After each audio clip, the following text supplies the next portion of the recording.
ficarmos de pé e lermos a palavra de Deus, abrindo-a no Evangelho de João, Evangelho de João, capítulo 20.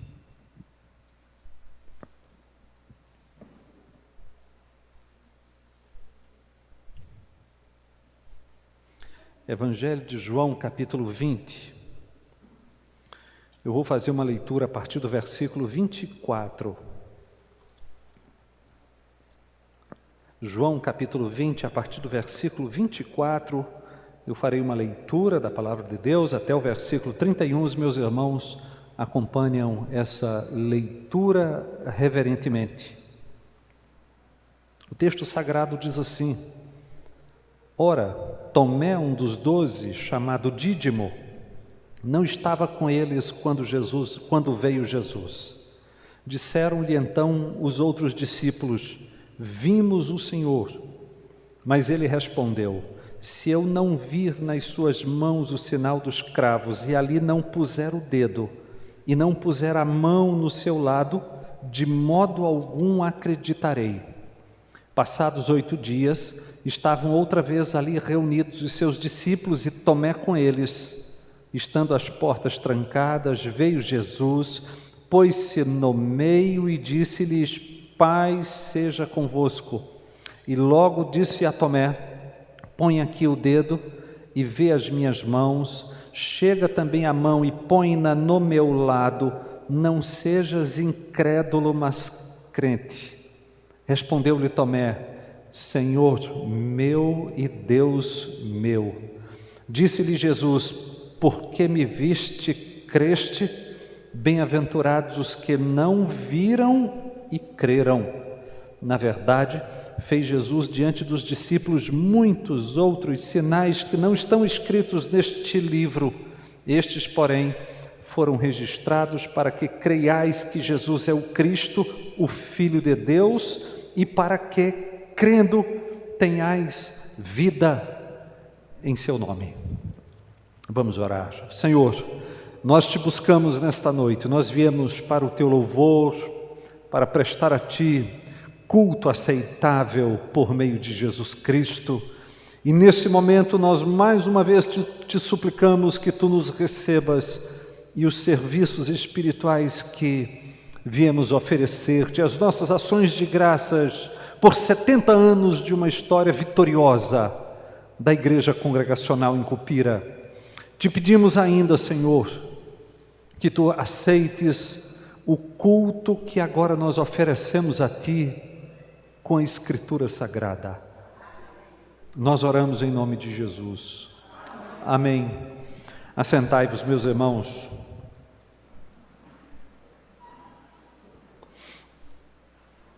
Os meus irmãos já tiveram momentos de dúvidas cruéis,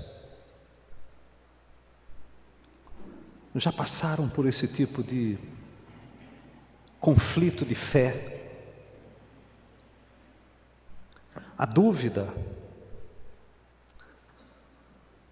ou uma dúvida quanto a um fato, ela pode surgir das mais variadas causas.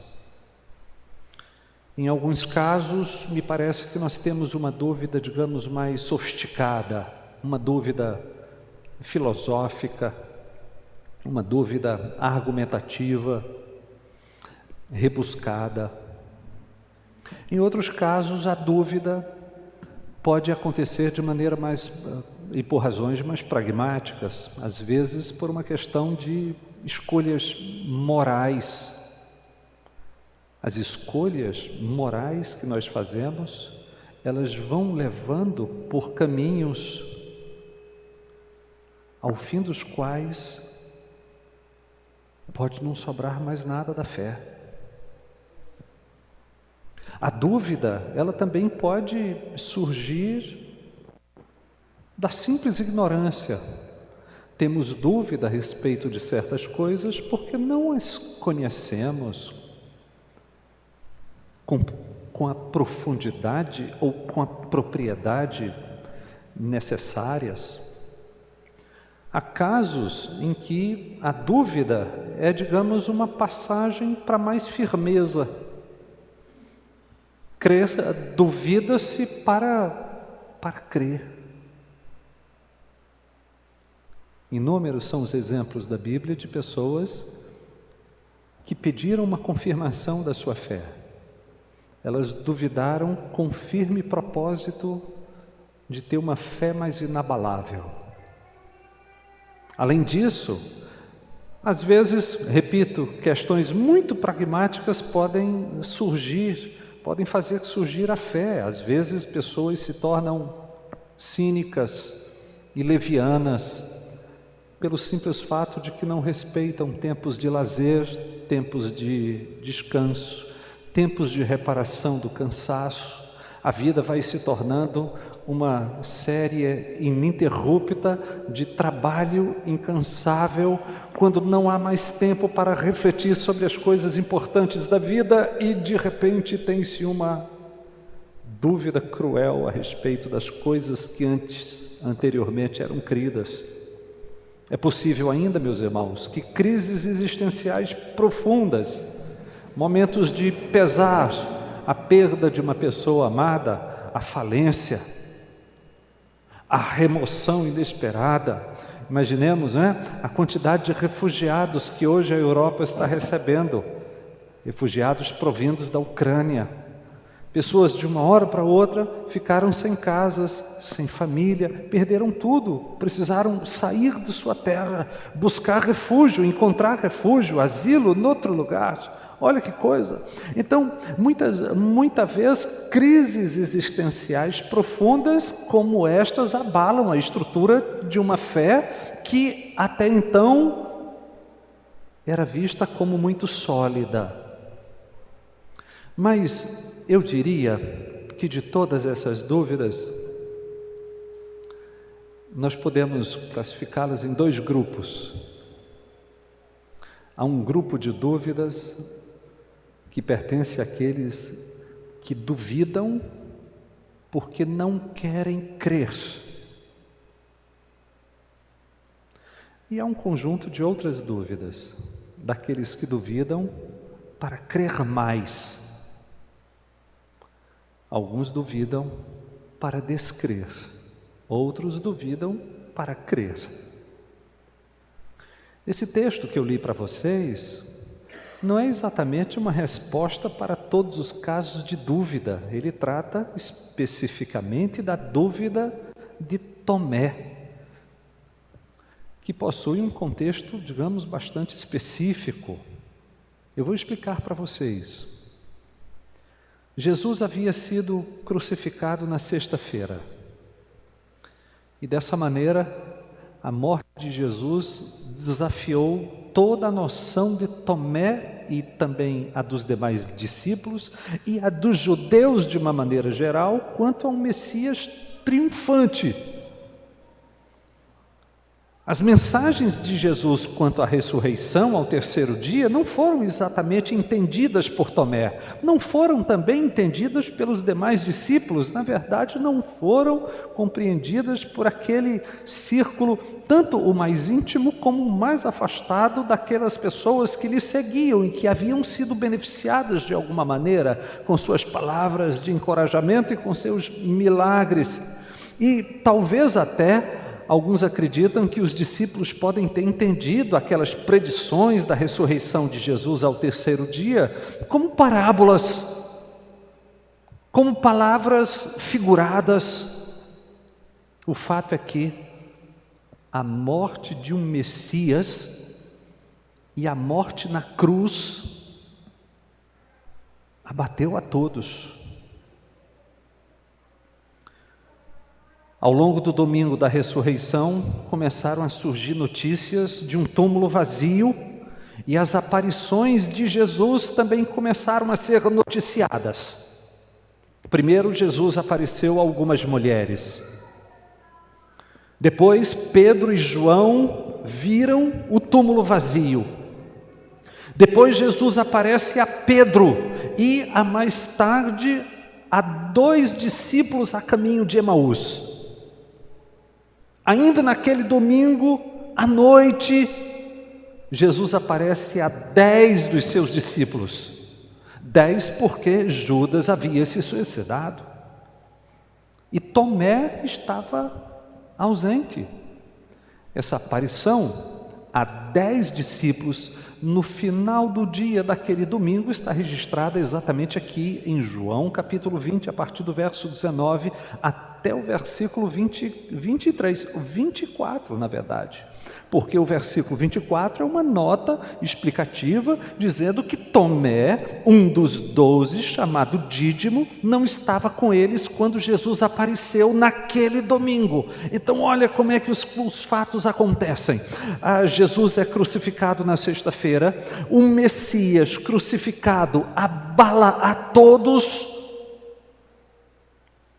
mas no domingo ele ressuscita no terceiro dia. Notícias de suas aparições começam a acontecer. E no final do domingo da ressurreição, Jesus aparece numa reunião em que estão reunidos 10 dos 12. Repito, Judas havia se suicidado e João agora está comunicando, lá no versículo 24, que Tomé estava ausente naquela circunstância. Então agora eu penso que nós estamos prontos para compreender exatamente qual era a dúvida de Tomé. Preste atenção, por favor.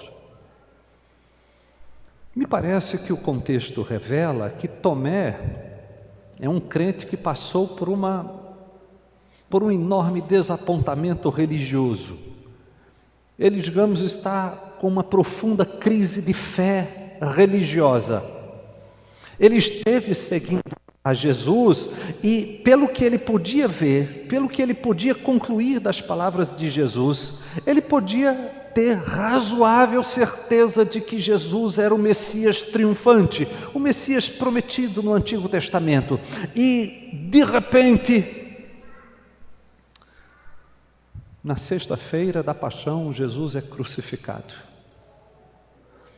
A cruz era um tipo de morte vergonhosa, humilhante. Cícero, o grande orador romano, disse que a morte de cruz não era para ser cogitada, não era para estar sequer nos pensamentos do povo romano. A morte de cruz era reservada para escravos e criminosos da pior espécie. Alguém que fosse um cidadão romano não poderia ser morto na cruz. Eis a razão pela qual, por exemplo, o apóstolo Paulo não foi crucificado. Por ser cidadão romano. Um cidadão romano não poderia ter sofrido uma morte tão vergonhosa, uma morte tão humilhante. A crucificação não representava apenas agonia física, ela está associada à degradação, está associada à vergonha, uma execução sofrida somente por, como disse, escravos, traidores, inimigos do império, inimigos públicos do império. E por tudo isso, sabe como Tomé estava se sentindo? Ingênuo. Tomé estava se sentindo ingênuo. E para Tomé não havia nenhuma vantagem numa mera credulidade. Não há vantagem em ser simplesmente crédulo.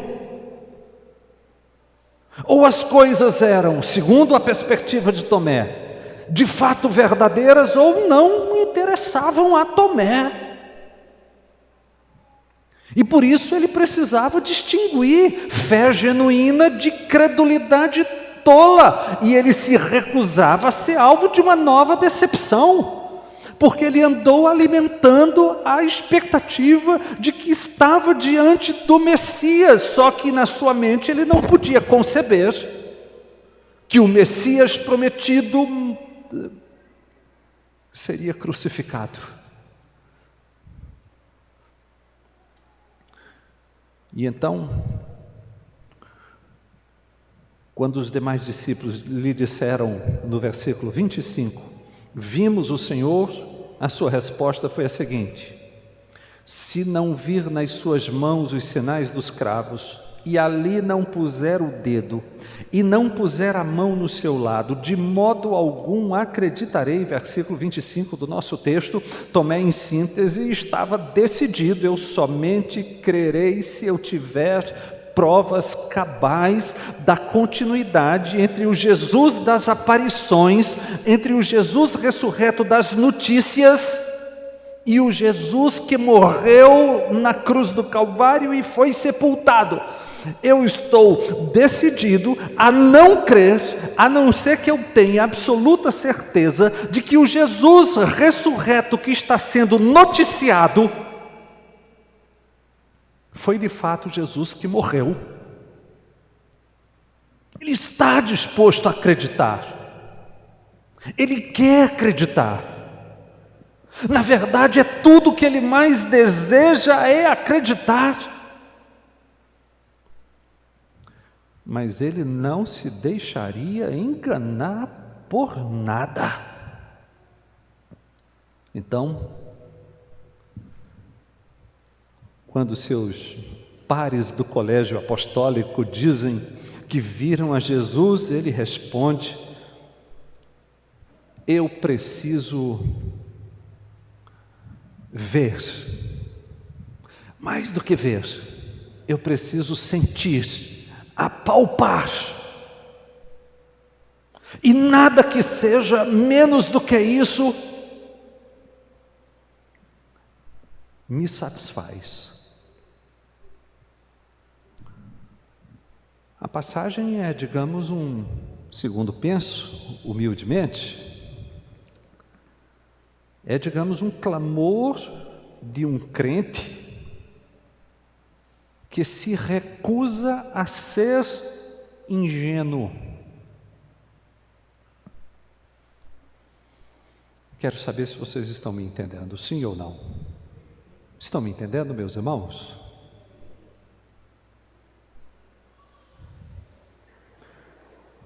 Eu estou advogando a causa de Tomé, não é? Vocês já perceberam? E eu estou vendo em Tomé um crente. E um crente que quer crer, desde que seja na verdade.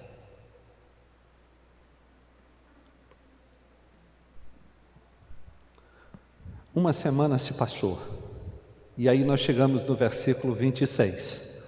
Você pode acompanhar no seu texto. A cena apresenta o que aconteceu no domingo seguinte, 8 dias depois da ressurreição. Exatamente no domingo seguinte, os discípulos estão reunidos. A cena é basicamente a mesma. As portas estão fechadas. A diferença é que lá só tinham 10. Tomé estava ausente, Judas já havia se suicidado. Agora não, no segundo domingo nós temos Tomé presente. Nós temos os 11 discípulos de Jesus reunidos no segundo domingo, após o domingo da ressurreição. E nesse encontro a cena anterior é praticamente repetida. Parece ter sido feita sob encomenda para Tomé. Quase não há diferença nas palavras. Versículo 26, Jesus aparece outra vez, e aparece outra vez de repente. Foi assim que ele fez no domingo anterior. No segundo domingo, ele pronuncia as mesmíssimas palavras: paz seja convosco. E aqui nós fazemos apenas ressaltar que paz é esse estado de bem-aventurança completa.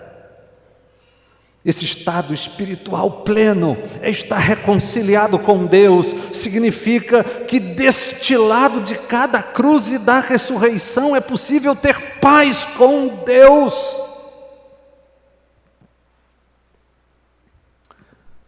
Então veja que Jesus refaz a cena do domingo anterior. Vocês estão acompanhando?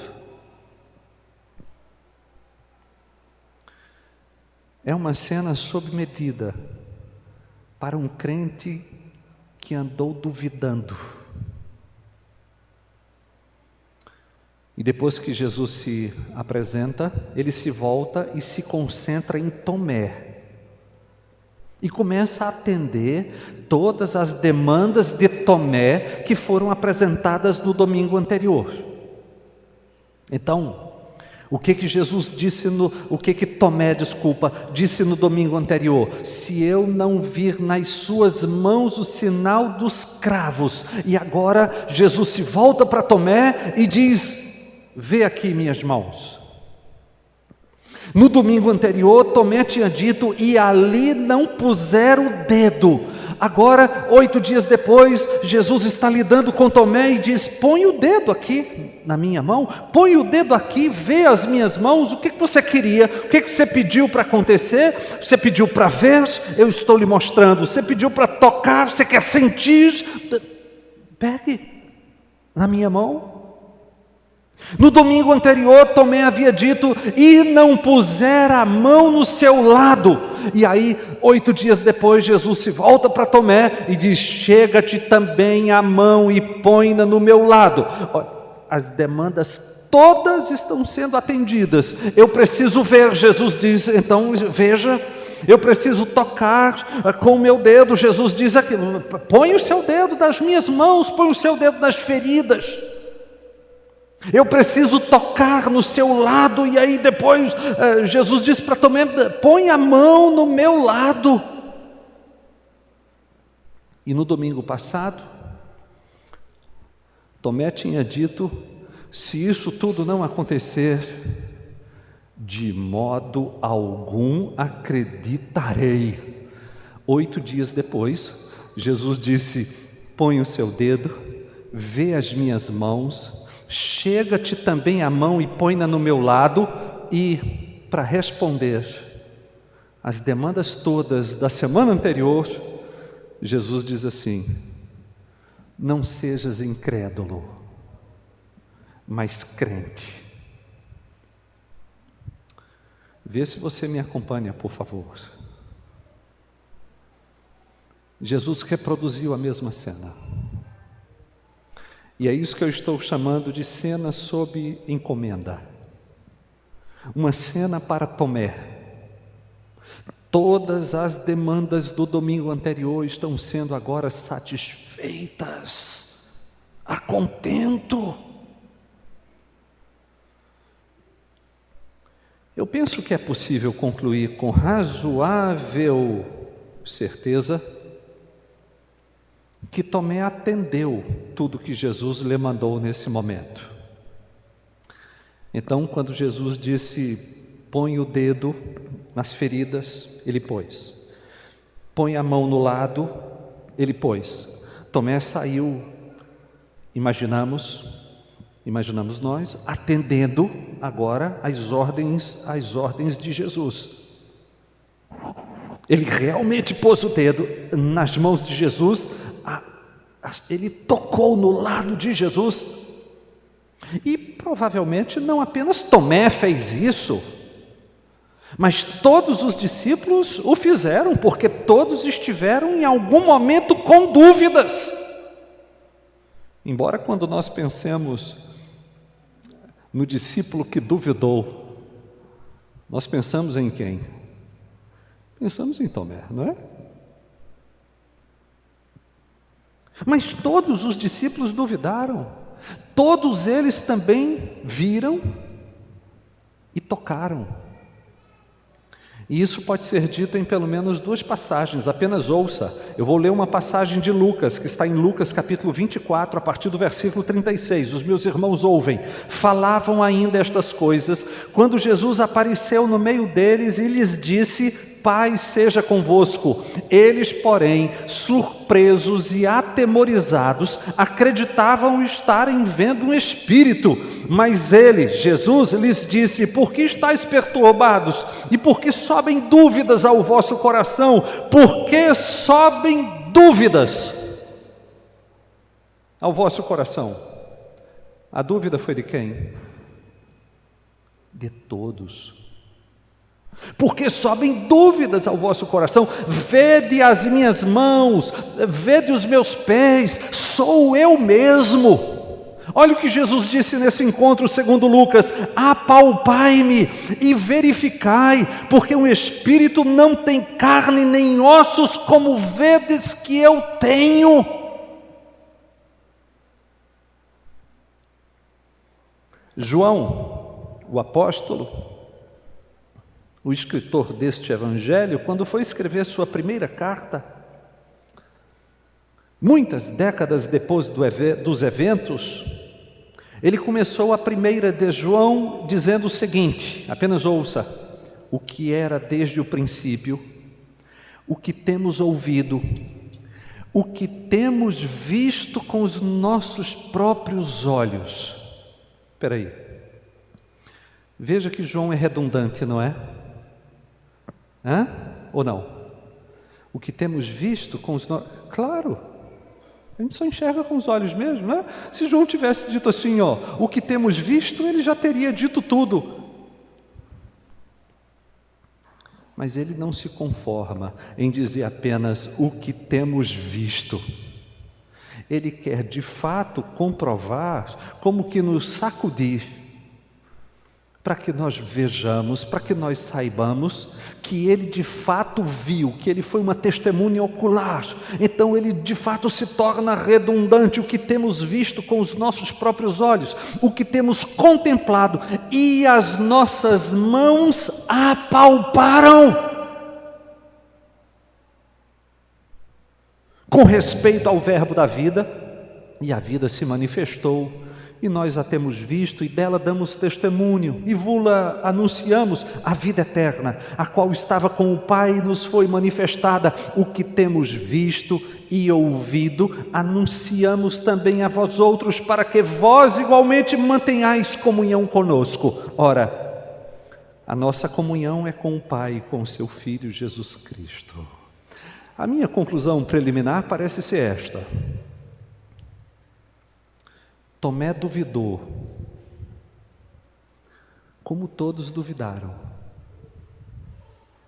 A Tomé foram apresentadas provas cabais da ressurreição de Jesus,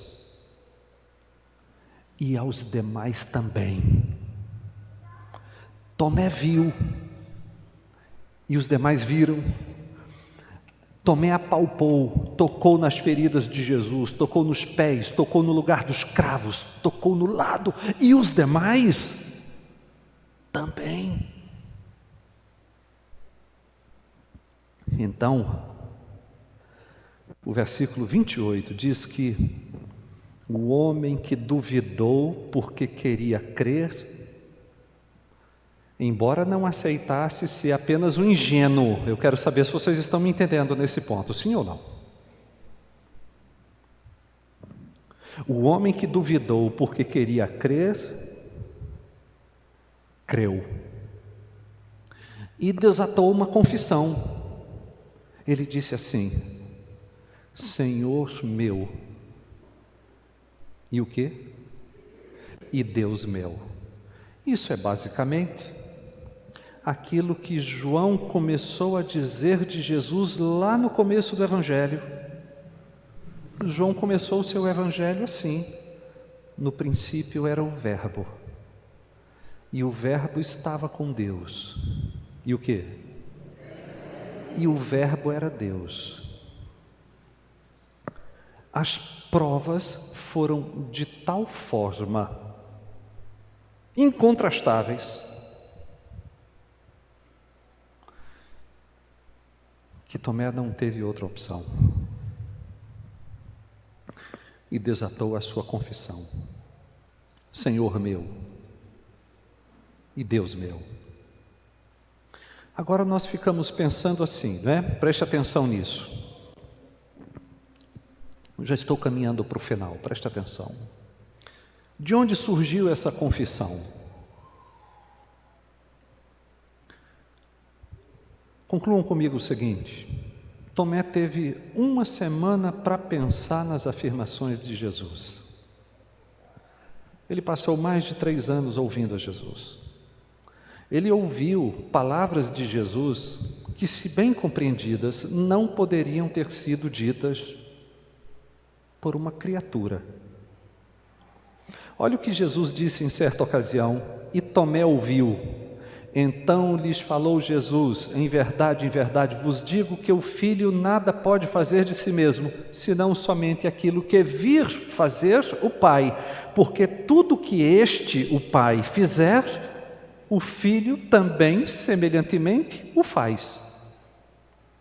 Quem pode dizer isso? Jesus continuou dizendo: porque o Pai ama ao Filho e lhe mostra tudo o que faz, e maiores obras do que estas lhe mostrará, para que vos maravilheis, pois assim como o Pai ressuscita e vivifica os mortos, assim também o Filho vivifica aqueles a quem quer. Tomé ouviu isso. Jesus disse mais ainda: e o Pai a ninguém julga, mas ao Filho confiou todo julgamento, a fim de todos honrem o Filho do modo como honrem o Pai.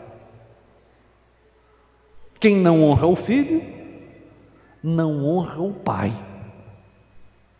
que o enviou. Você pode imaginar Tomé pensando nisso durante uma semana? Você está sabendo qual é a semana, não está? Entre o domingo da ressurreição e o segundo domingo.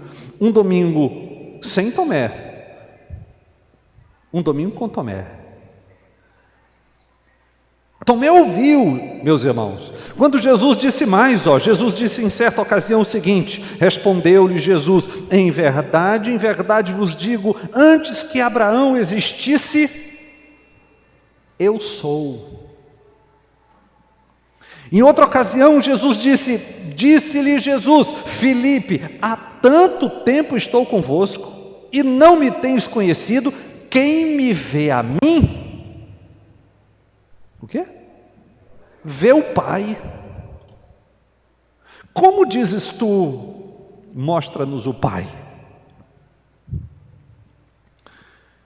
Eu fico imaginando que essas falas de Jesus, sobretudo na ótica de um judeu do primeiro século, só poderiam fazer sentido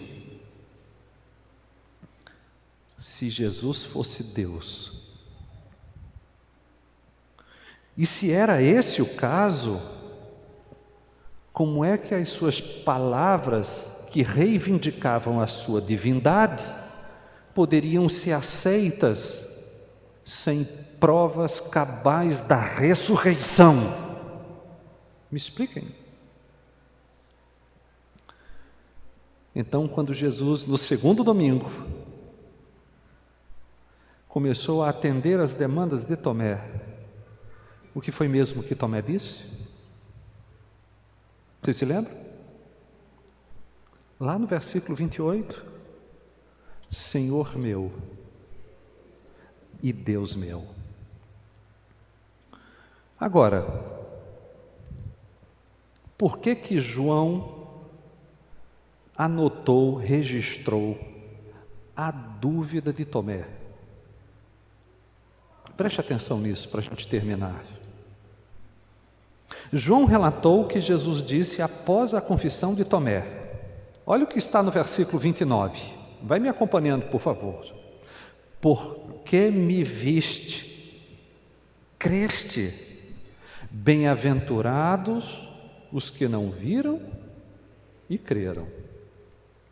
Essas palavras têm sido interpretadas assim, com o significado de que a fé que resulta do ouvir é superior à fé que resulta do ver. É assim que nós temos interpretado isso. William Hendrickson, para citar um por todos, diz, por exemplo, que fé que resulta de ver é boa, mas fé que resulta do ouvir é mais excelente. Pode ser que a ideia seja esta, e pode não ser. Jesus pode ter querido dizer o seguinte, preste atenção nisso: Tomé, você viu e creu. Veja, Tomé, esse é o seu caso. Você teve a oportunidade de ver e tocar no Jesus ressurreto, mas, convenhamos, essa não será a experiência de todos os crentes. Essa é uma experiência reservada para uma pequeníssima minoria da igreja. Então veja o que é que significa Jesus dizendo, porque me viste, creste. Eu estou entendendo isto como uma afirmação de Jesus, como se Jesus estivesse dizendo assim: Tomé, você viu e creu, esse é o seu caso, mas saiba de uma coisa: casos semelhantes a esses são uma minoria. A grande maioria da igreja não vai ver, mas não importa, a bem-aventurança é a mesma. Vamos entender para nós. Você se acha mais bem-aventurado do que os apóstolos? Vocês se acham? Sim ou não? Estou achando que vocês se acham.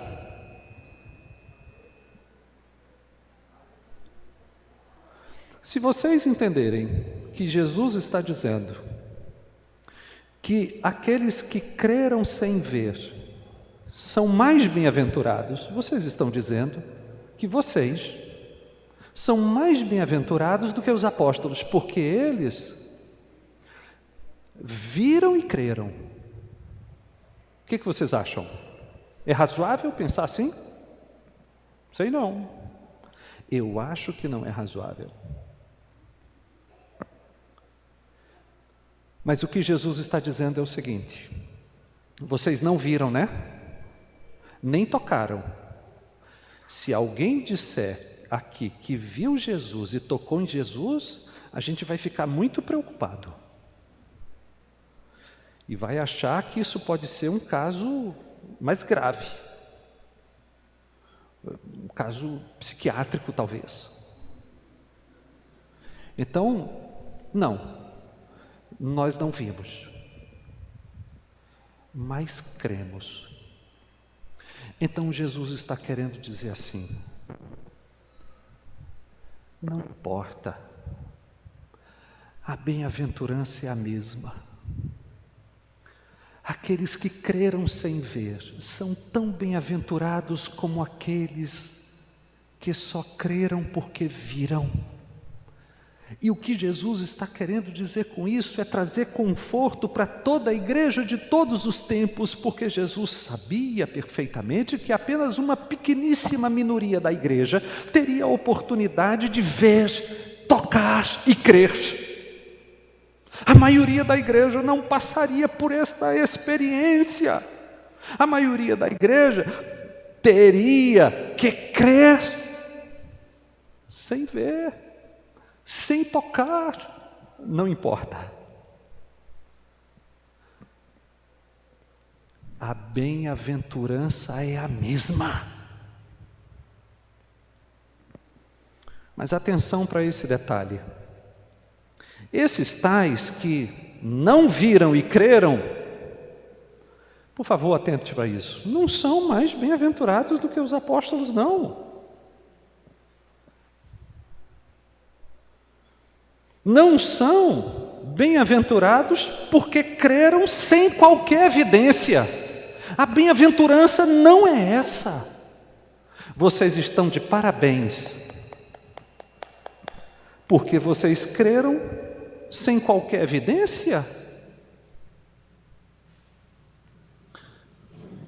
Preste atenção, na Bíblia, a mera credulidade nunca é aplaudida.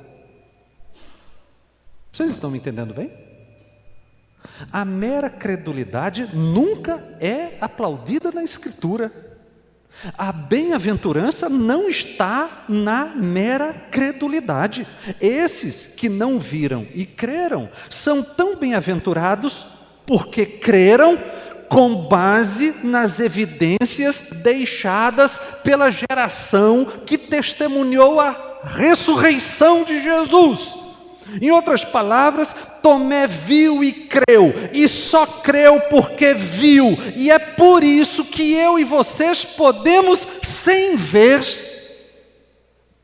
e sem medo de estarmos simplesmente sendo crédulos, como aquele que crê no conto da carochinha.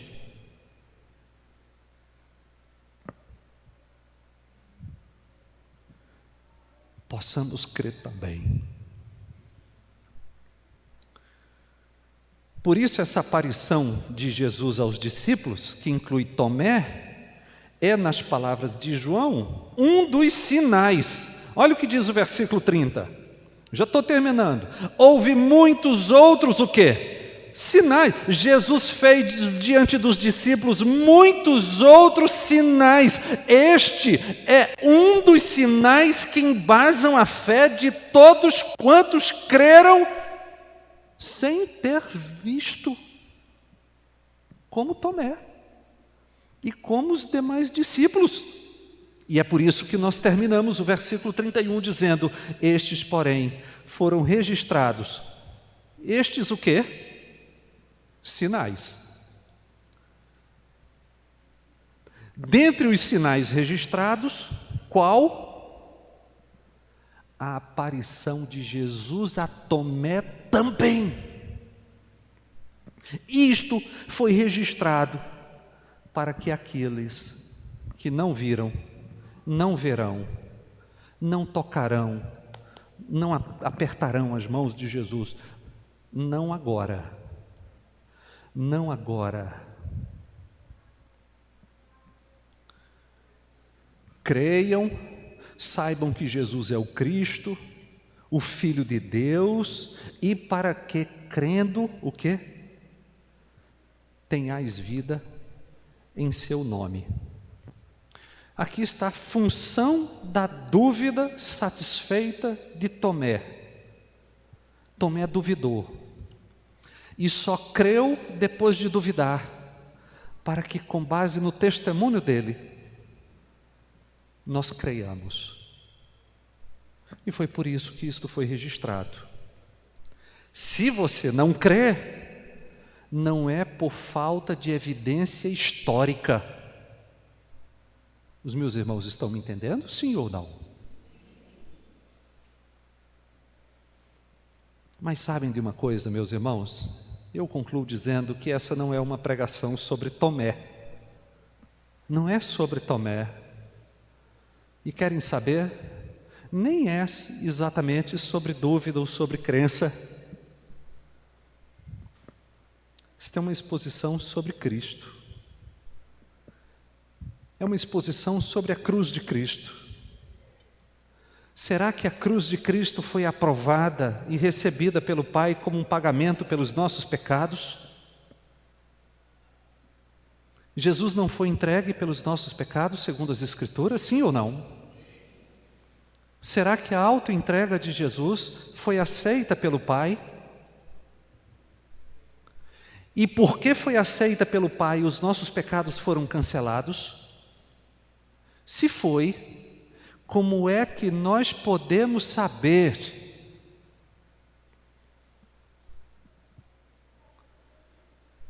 Nós podemos saber porque Jesus ressuscitou. Quando Deus ressuscitou Jesus, o que Ele estava dizendo era o seguinte: eu recebo meu filho, o sacrifício da sua vida como um pagamento cabal pelos pecados do meu povo.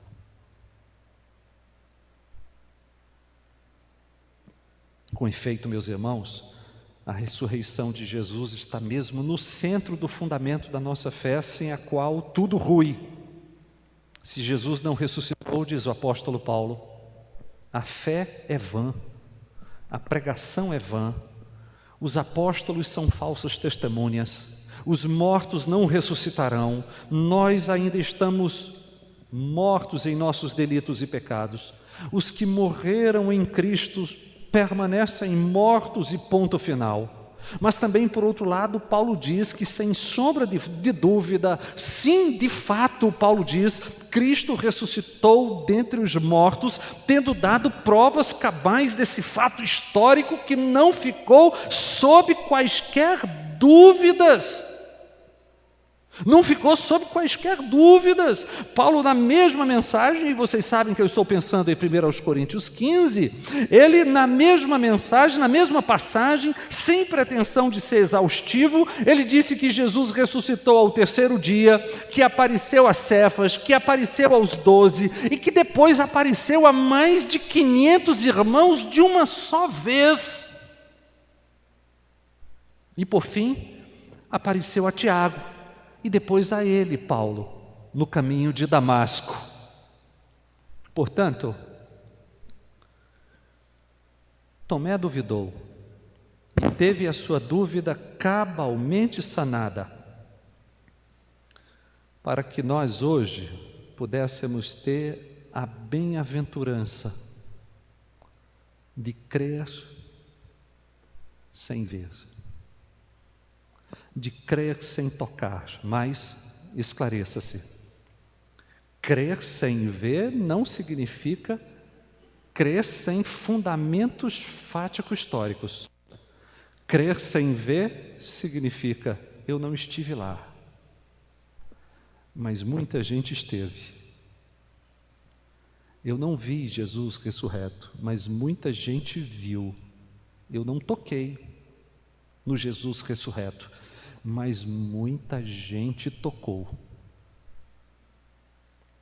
para que eu pudesse aceitar o fato de que os meus pecados estão cancelados, porque Deus aceitou o sacrifício de Jesus como um pagamento completo deles. Como sei disso? Porque Jesus está vivo, Ele ressuscitou ao terceiro dia. E é por isso que a igreja faz sentido. Vocês entendem? Se Jesus não tivesse ressuscitado, nós poderíamos estar fazendo qualquer outra coisa na vida. Mas Ele ressuscitou. A fé não é vã, a pregação não é vã. Os apóstolos não eram mentirosos, não eram falsas testemunhas. Os mortos ressuscitarão, aqueles que dormem em Jesus tornarão a viver com Ele na segunda vinda.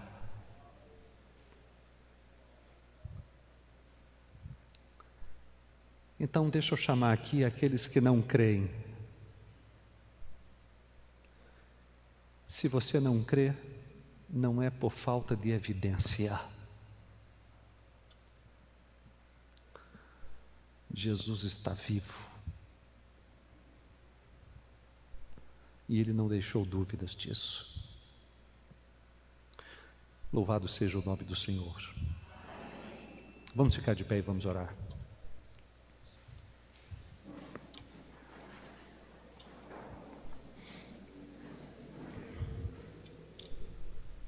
Senhor, nós estamos muito gratos a Ti nesta noite. O nosso coração transborda. Nós Te louvamos por causa da história do Evangelho em Cupira, por causa da história da igreja de Cupira, mas nós Te louvamos muito mais porque tudo isso faz sentido. E tudo isso faz sentido porque Jesus está vivo. Louvado seja o Seu santo nome. É em nome dEle que nós oramos nesta noite, cheios de gratidão a Ti. e ainda suplicando pela vida desta igreja, pelo sustento desta igreja, pela missão desta igreja. Permite-a vigorosa no decorrer dos anos, até que tu a tomes para ti no estado eterno. Nós oramos em nome de Jesus. Amém.